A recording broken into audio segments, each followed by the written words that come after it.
Seorang nenek yang berusia 102 tahun menjalani proses pencocokan dan penelitian data pemilih untuk pemilihan kepala daerah serentak tahun 2024 yang dilakukan petugas pemutakhiran data pemilih atau Pantarlih.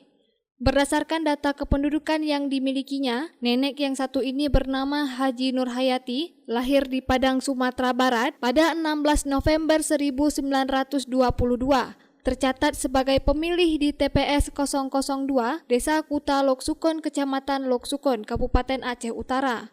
Untuk sementara, pemilih terdaftar sebanyak 1.476 jiwa sebagai pemilih di 3 tempat pemungutan suara yang ada di Desa Kuta Loksukon.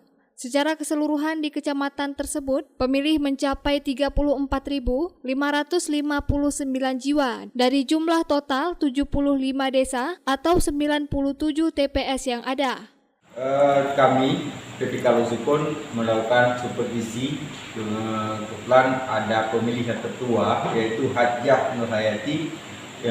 Beliau terdaftar di TPS 002 di Kampung Kuta Loksukon. Dan beliau umurnya yang saat ini yaitu 102 tahun.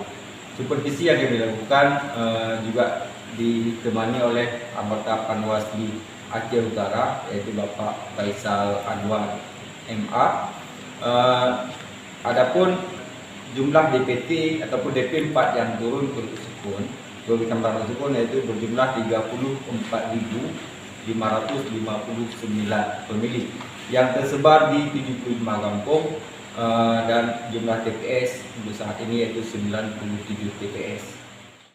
Tahapan penyusunan daftar pemilih ini dimulai sejak 24 Juni 2024 dan berakhir pada 24 Juli 2024. Untuk wilayah kerja PPK Loksukon, ada 141 PPDP atau Pantarlih yang bertugas untuk melakukan coklit dan hasilnya sudah mencapai 99,98% progres melalui e-coklit mobile.